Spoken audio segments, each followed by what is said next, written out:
मला वाटतं एक महत्वाचं आहे की आता आपण पाहिलेलं आहे की आपल्या राजकारणात सगळ्या बाजू या स्पष्ट झालेल्या आहेत.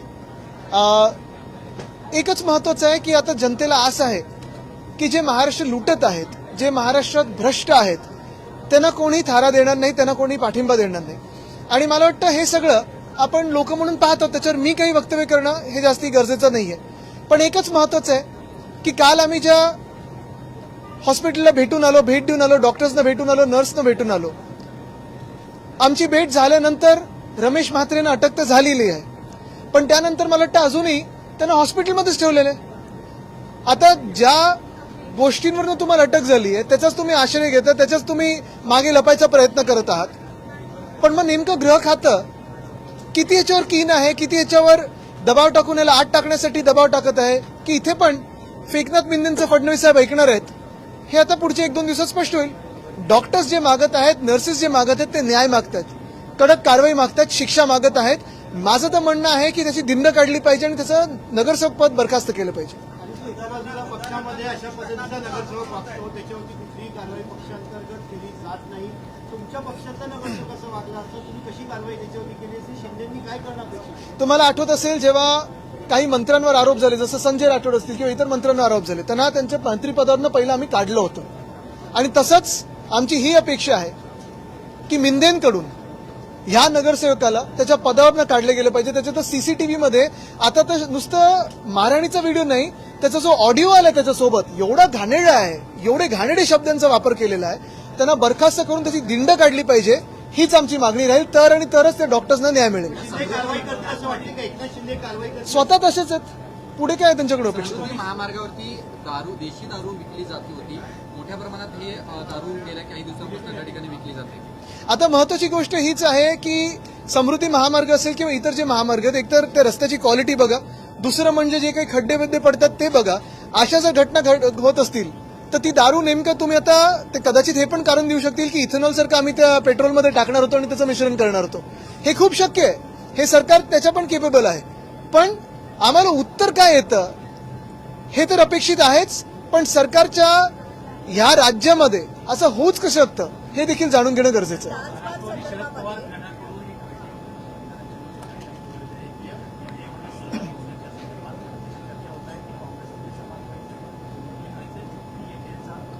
मला वाटतं तो आमचा प्रश्न नाही, तो त्यांचा प्रश्न आहे. पण आम्ही आमचं मत स्पष्टपणे परखडपणे मांडत असतो. आणि ह्या देशामध्ये आपण पाहिलं असेल आता सर्वत्र सगळीकडेच लोक बोलायला लागलेली आहेत, लोक व्यक्त होतात, लोकांचा राग व्यक्त होतोय. महागाई असेल, पाण्याची टंचाई असेल, विजेची कपात असेल, हे सगळ्या गोष्टी तर आहेच. पण दुसऱ्या बाजूला आज मी जे कुठचेही पक्ष असतील, जे कुठचेही खासदार असतील, जे कुठचेही आमदार असतील, जे कुठचेही नगरसेवक असतील, अधिकृतरित्या अनधिकृतरित्या भाजपसोबत जाऊ पाहत आहेत, त्यांना एवढंच विचारत आहे, जी लोक राम मंदिराला लुटू शकतात, दानपेटी सोडली नाही, तुम्ही त्यांच्यासोबत मांडी लावून बसणार का? तसंच जर पाहिलं असेल तर जंतर मंतरला जे विद्यार्थी आहेत ते पण बसलेले आहेत, अभिजित दिपके बसलेले आहेत, सोनम वांगचुक तिथे अजूनही आंदोलन करत आहेत. कोणासाठी करत आहेत, कशासाठी करत आहेत? या देशासाठी करत आहेत. जो नीटचा पेपर फुटला त्याच्यासाठी करत आहेत. तुम्ही त्यांच्या विरोधात भाजपच्या सोबत जाणार का? हा माझा सवाल सगळेच जे लोक भाजप सोबत जायचं होतं ना, आज मी त्यांना विचारत आहे. एक करू. मुख्यमंत्र्यांनी जे विधानसभेमध्ये भाषण केलं याच्या कशा पद्धतीनं बघताय? जोरदार टीका त्यांनी विरोधकांवरती. त्यांनी 2-2.25 तास जे ते भाषण खेचलं, खूप थापा मारल्या, पण त्यांचं फ्रस्ट्रेशन हे दिसायला लागलेलं आहे. काय खूप वेळा काय होतं, arrogance is a sign of frustration, हे जे आपण बोलतो, हे काल जिवंत उदाहरण याचं मुख्यमंत्री महोदय. मी या मागच्या आठवड्यात पण सांगितलं की कदाचित हे शेवटचं अधिवेशन त्यांचं मुख्यमंत्री म्हणून आहे. कदाचित त्यांना दिल्लीत कॅबिनेट मंत्री म्हणून खेचलं जाईल, जोर जबरदस्तीने खेचलं जाईल, शिवराज सिंग चौहानानं कसं खेचलं तसं खेचलं जाईल. पण ते फ्रस्ट्रेशन आता लोकांवर काढतायत, महाराष्ट्राच्या जनतेवर काढतायत. आणि जर एवढंच प्रश्न विचारत तुम्हाला झोंबत असेल तर का बसलेत त्या खुर्चीवर? तुम्ही ज्या खुर्चीवर बसलेला आहात, ज्या सत्तेमध्ये बसलेला आहात, लोक तुम्हाला सवाल करतील, भ्रष्टाचार किया है, पैसा खाया है तो गाली भी खानी पडेगी, हे समजून घ्या. लोक प्रश्न विचारतील, तुम्हाला उत्तर देणं गरजेचं आहे. महाराष्ट्राला धमकवून चालणार नाही. तुम्ही हिंदीत धमकवा, इंग्लिशमध्ये धमकवा, फ्रेंचमध्ये धमकवा, तुमच्या धमक्या आम्ही ऐकून घेणार नाही. महाराष्ट्र या धमकीला बळी पडणार नाही. आम्ही प्रश्न विचारत राहू. तुम्ही जी अनियमितता केली असेल, तुम्ही जे घोटाळे केले असतील, भ्रष्टाचार केला असेल, तुम्ही ज्या थापा मारता त्याला एक्सपोज करत राहू. संजय राऊतांनी शरद पवारांवरती टीका केलेली आहे. त्यांनी जी काल एकनाथ शिंदेच्या अंगणात जाऊन बैठक भेट घेतली त्याच्यावरती संजय राऊतांनी टीका केली. महायुतीत मिठाचा खेळ, महाविकास आघाडीत मिठाचा खेळ आहे का? मी आता त्याच्यावर बोलणार नाही, कारण मी सांगितलेलं आहे आम्ही आमचं मत मांडलेलं आहे आणि आम्ही या देशाच्या जनतेसोबत आहोत. भाजपसोबत जाणार नाही. किती दबाव टाकला, किती काही खेचण्याचा प्रयत्न केला, आमिषा दाखवली, तरी देशविरोधी कारवाई आणि हिंदू विरोधी कारवाई आम्ही करणार नाही. भाजप हे हिंदू विरोधी आहेत, भाजप हे देशद्रोही आहेत. लाचबाग संदर्भामध्ये कायद्यामध्ये सुधारणा आणण्यात आलेल्या आहे आणि कसं विधेयक जे आहे ते सादर केलेलं आहे, पण अजूनही लाचबाग नवी मुंबई असेल, उपनगरात असेल, हे सुरू आहे. कोणाच्या सावलीत सुरू आहे? कारण गडादंडी देखील त्या दृष्टीला आणि परत मला वाटतं एवढंच महत्वाचं आहे.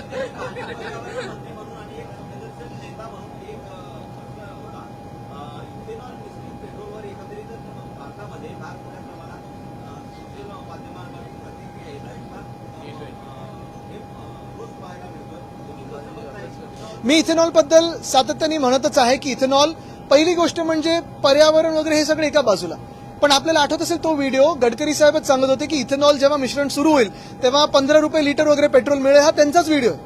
आणि मग प्रश्न विचारल्यानंतर देशद्रोही, त्यांना हाच व्हिडिओ दाखवल्यानंतर ते बोलतात हे मी बोललोच नाहीये. महत्वाची गोष्ट आहे, आज जगात क्रूडचे प्राइसेस कमी झालेत, किमती कमी झालेत. आपल्याच देशात का नाही कमी झालेत? आपल्या सगळ्या आजूबाजूच्या देशांमध्ये पेट्रोल डिझेलचे प्राइस कमी झाले, किमती कमी झालेत. मग आपल्याच देशात का नाही कमी झालेत? उत्तर प्रदेशचं इलेक्शन आलं तेव्हा कमी करणार, गोव्याचं इलेक्शन येईल तेव्हा तुम्ही कमी करणार, देशाची निवडणूक येईल तेव्हा तुम्ही कमी करणार. आणि इथेनॉल बद्दल पण जे इंडस्ट्री बोलत आहे, जे जगात सगळे बोलत आहेत की इथेनॉल ब्लेंडिंग हे अजूनही अनसायंटिफिक आहे, अजूनही गाड्यांना ह्याच्यातून किती डॅमेज होते आपण पाहतोय, तरी देखील घुसवायचा स्वतःचा धंदा वाढवण्यासाठी रस्ते तुम्ही तर ठीक करून दाखवा. मुंबई गोवा महामार्ग एक तर नीट करून दाखवा. 10-12 वर्ष झाली हा रस्ता चालू आहे. त्या खड्ड्यांमध्ये थोडं इथेनॉल टाकून तिथे तरी ते खड्डे बुजवा. ते मराठीचं बोलतात.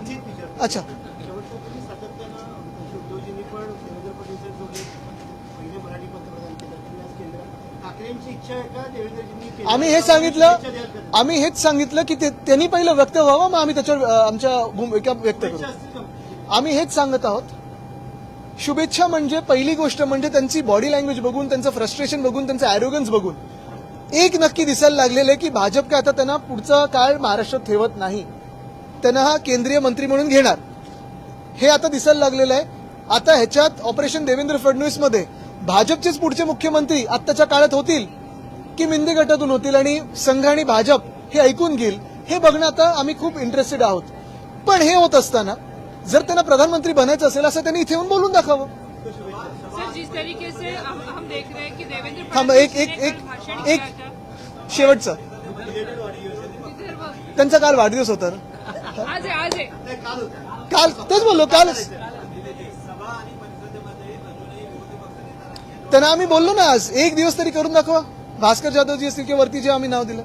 सर, जिस तरीके से देवेंद्र फडणवीस जी ने कल भाषण किया था, क्या लगता है आपको आने वाले समय में वो दिल्ली में दिखेंगे, महाराष्ट्र की गति संभालेंगे? कल का जो भाषण था फडणवीस साहब का, एक तो बहुत सारी फिक्शनल बातें उन्होंने कही, मुंबई के बारे में हो, विकास के बारे में हो, कौन से राज्य में ये उन्होंने करके दिखाया, हमें एक बार दिखाए, पिक्चर देखने के लिए बुलाए. लेकिन उनकी जो बॉडी लैंग्वेज थी और उनका जो एरोगेंस था, ये फ्रस्ट्रेशन का बहुत बड़ा चिन्ह है. और ये मैं आज दावे के साथ कह सकता हूं कि ये फडणवीस साहब का मुख्यमंत्री होने के नाते आखिरी सत्र है. इसके बाद वो केंद्र में मंत्री करके बुलाया जाएगा उनको.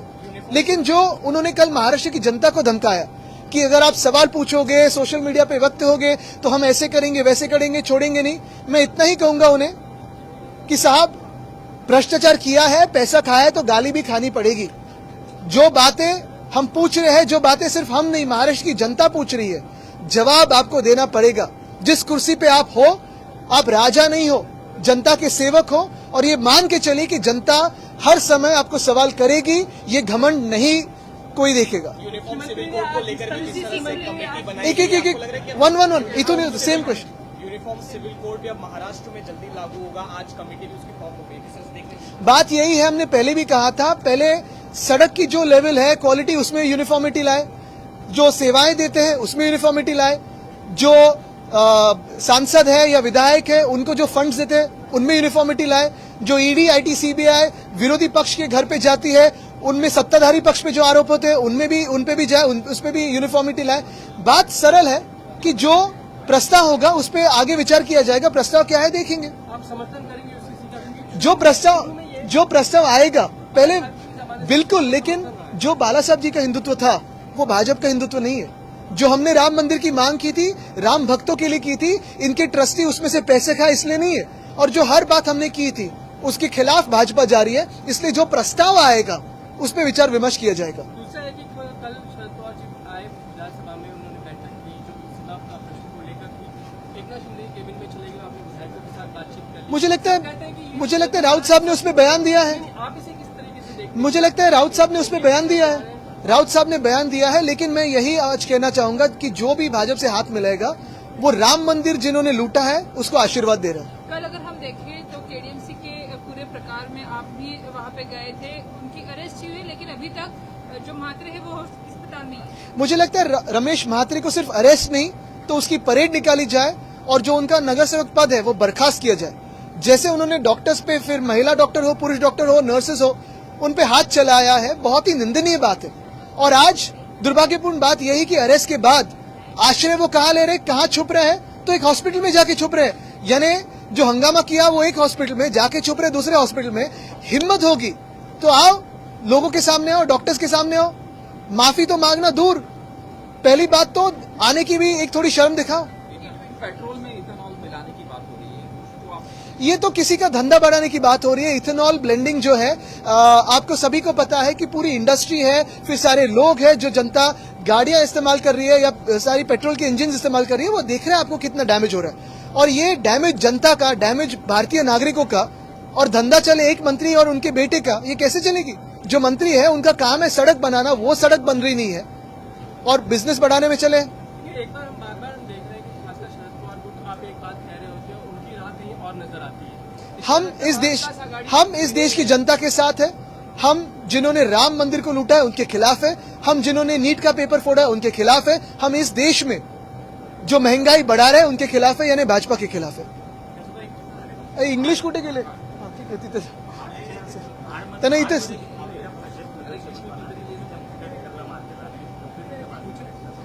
मुख्य गोष्ट हीच आहे ना, हे सगळं झाल्यानंतर अटक होते का? कदाचित त्यांना मंत्री बनवलं असेल। So what do you think about this KDMC hospital? Yesterday you saw, after my visit to the KDMC hospital and meeting the doctors and nurses, Ramesh Mhatre has been arrested. However, only arrest is not enough. After being arrested, he should be charged with the most heinous of the crime, which is beating up doctors and nurses. The other thing is he should be paraded and he should be disqualified from the post of the corporator. Eknath Shinde and the Home Department and Mr. Fadnavis are shielding Ramesh Mhatre by keeping him in another hospital.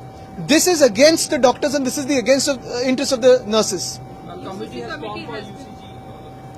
The Uniform Civil Code, of course, uniformity also has to come in first and foremost in the distribution of funds for development for MPs and MLAs. Uniformity has to come in the way the ED, IT, CBI sees all politicians. It only goes behind opposition politicians and tries to convert them to the BJP. Why not have uniformity in that first? And of course, as far as the Uniform Civil Code goes, let them present the bill and then we shall debate the merits of the bill. Mixing of ethanol and petrol. I think mixing of ethanol and petrol is only being done to promote the industry of a certain someone, a certain dynasty in this government. It is sad that lakhs and lakhs of Indians are being held hostage to promote the business interest of a certain dynasty. Chief Minister has given the statement for yesterday's missing link. What do you think? Mr. Fadnavis, as the Chief Minister, is probably holding his position as Chief Minister for the last time in this session, after which he will be pulled in the Union Cabinet. The frustration is very clearly seen in his language. The arrogance is only a sign of his frustration. और एक आखिरी सवाल है कि कल जिस तरीके से आप लोग डिमांड कर रहे थे डिस्कशन की, अंतिम अटूट प्रस्ताव जिसको कहते हैं, कल आप लोग को परमिशन दी, आज भी आप लोग डिस्कशन में शामिल होंगे और कौन कौन? बिल्कुल, आज तो हमने डिस्कशन के लिए लिया है ये मुद्दा, लेकिन अगर आप देखें तो ना सीएम उपस्थित है, ना DCM 1 उपस्थित है, ना DCM 2 उपस्थित है, ना कोई कैबिनेट मंत्री उपस्थित है। एक MOS ऐसे ही आज जिम्मेदारी संभाल रहे तो उसके जवाब दे रहे हैं। शरद पवार आए थे, एकनाथ शिंदे से मिले, अब ये चर्चा ऐसी चल रही है कि कहीं ना कहीं एनडीए तो ज्वाइन नहीं करेगी शरद पवार। मुझे लगता है उसका जवाब संजय राउत जी ने दिया है। आप क्या कहेंगे? नहीं, संजय राउत जी ने दिया है उसका जवाब।